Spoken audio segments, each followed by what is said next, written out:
Human trafficking. The unlawful act of transporting or coercing people in order to benefit from their work or service, typically in the form of forced labor or sexual exploitation. In Nairobi, Kenya, migrant workers are lured by jobs in the Middle East. Instead, they are being trafficked into forced labor and modern-day slavery by organized criminal networks.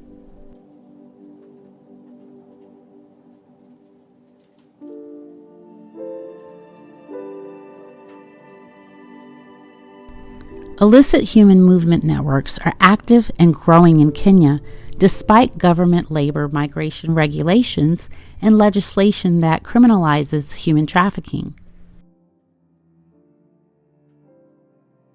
Grievances included sexual harassment, physical and verbal abuse, denial of medical attention, long working hours, restrictions on movement and communication, and inadequate food and accommodations. The rise of human trafficking networks is primarily due to the lack of legal protection and operational insight. Although Kenya has many labor laws, they don't refer directly to labor exploitation and don't protect migrant workers. Poverty and unemployment are the main factors contributing to human trafficking. In domestic, poverty was highest at 47.1% and external at 37.6%. Purity Mbago and Evelyn Ahimebo were struggling financially in Kenya when they heard of a lucrative job opportunity in Saudi Arabia. The opportunity in Saudi promised as much as 100,000 Kenya shillings per month. In 2019 that is, I was working in a hardware shop. I was working as a salesperson. Then in that time, I was facing a lot of challenges. I had 2 kids which I was raising. So the salary which I was being paid was too low. So I wanted an extra income. So one day, as I was in my job, there was a guy in a nearby cyber cafe. He came. He was a very good friend of mine. He came. He told me that he has connection of jobs in Qatar. So I was so excited because I knew the guy so well, and also in years back, my dream was to travel outside the country. So out of that, I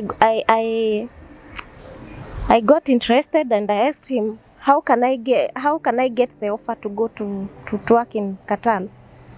So that when he decided, and he decided and also decided I should travel.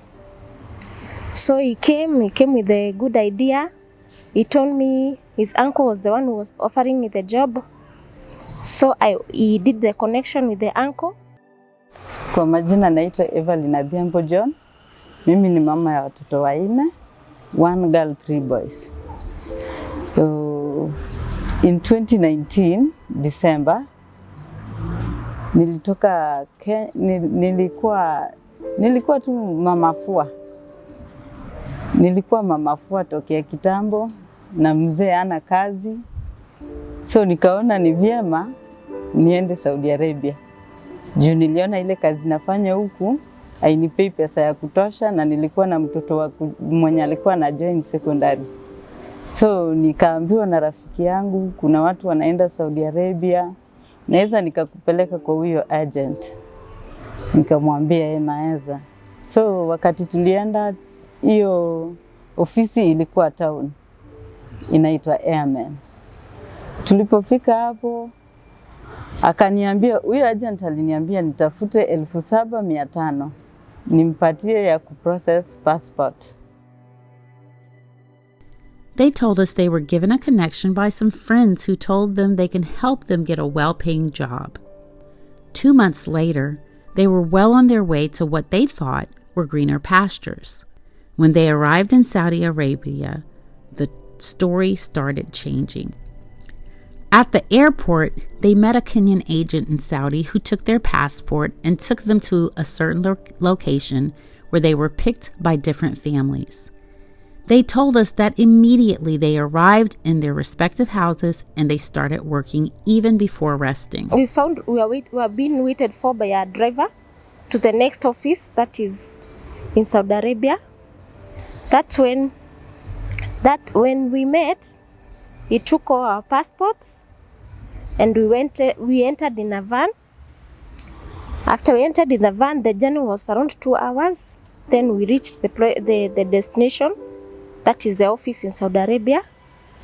After we reached there, we found we were welcomed by a lady who was a Kenyan lady. She was our spokesperson.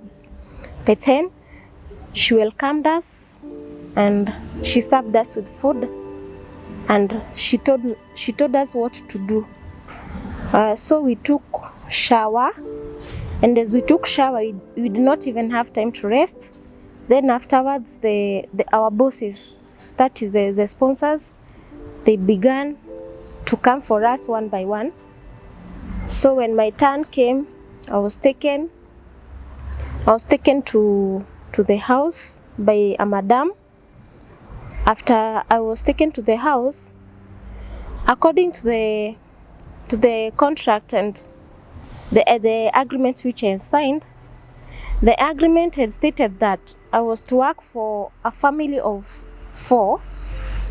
But when I reached there, I found it was a multitude of kids. There were so many kids, and the house was so big for me to work there. So that was my first shock at the beginning.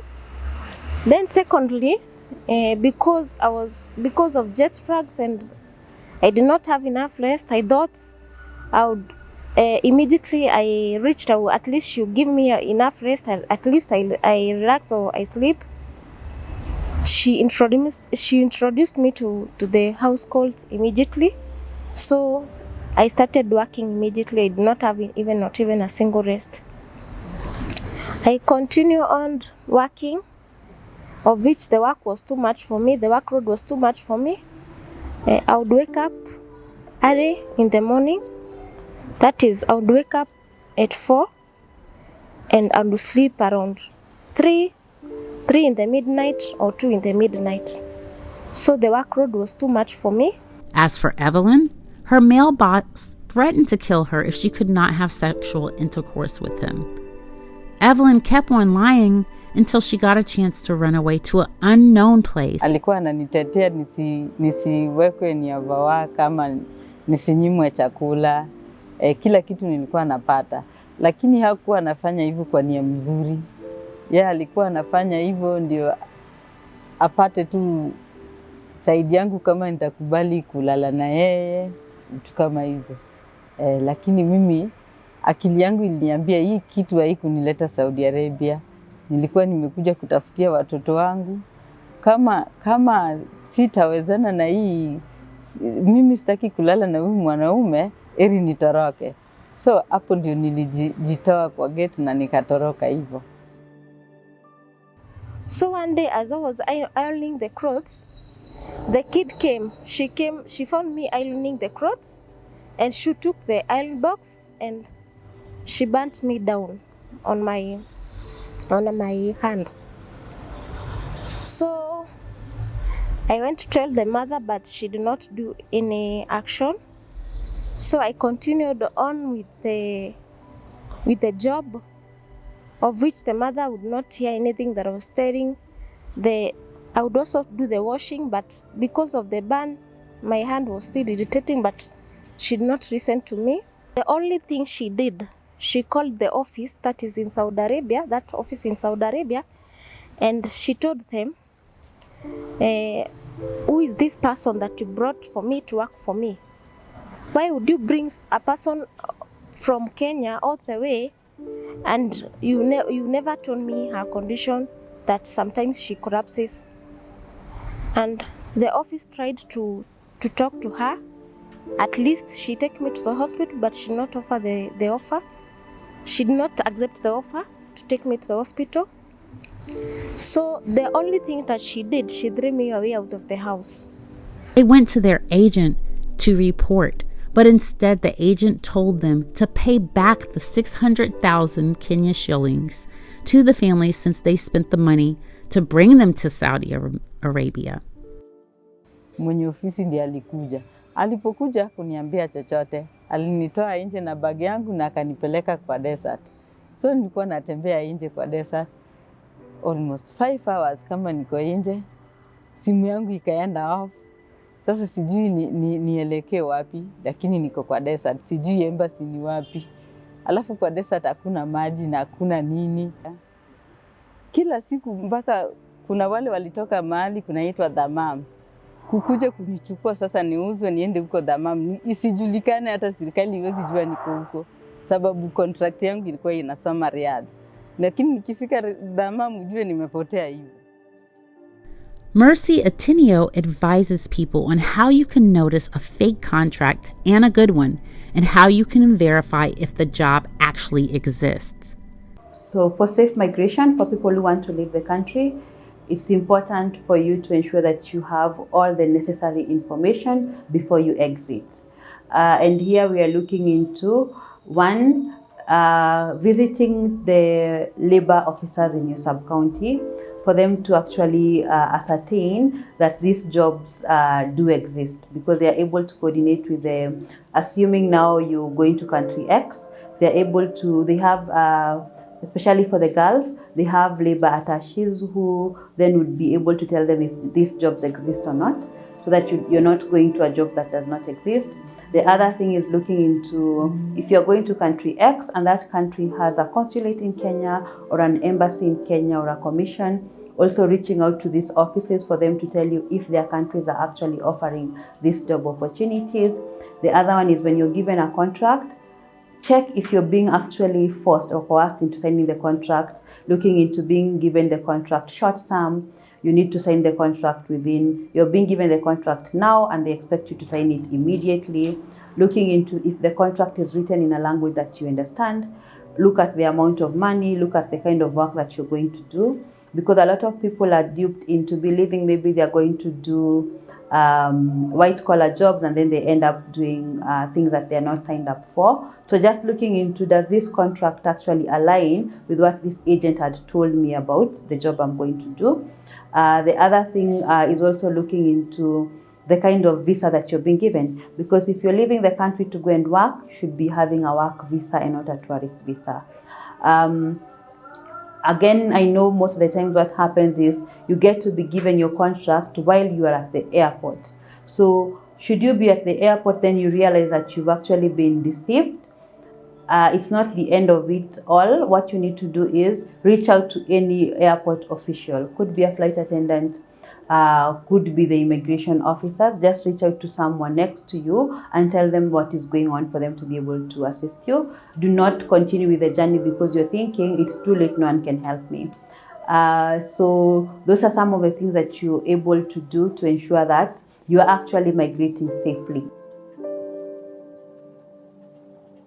My father, being a teacher, even so, said no, that he wouldn't take a daughter to a school. And I felt like now I was losing it. My mom then, just a farmer woman, could not be able to take me to school. So when others were going to school in the year January and February, I was still at home because my father had said no. And to top up the discouragement is that he brought his own teacher to marry me, a colleague of his, and so together with my grandmom and my auntie, they came up together that I get married. I was somewhere 12 years, I think so, yeah, there. And tried to refuse, but I didn't have power to refuse. So I would say this far, when I look back, I saw wisdom. When I learned that they were coming, they arrived early in the morning. So I rushed to my teacher, Ronald, in the teacher's quarter because my home is not far from the school. And I requested him of advice of what I will say to my father, to my aunt, and to my grandmom. Because in our culture, you have no power over an authority. One, an authority of a father, an authority of a grandmom, whom we believe is in power. She is in power to speak something. And we have been brought up to respect and to honor them. So if you are told to get married, you're supposed to get married.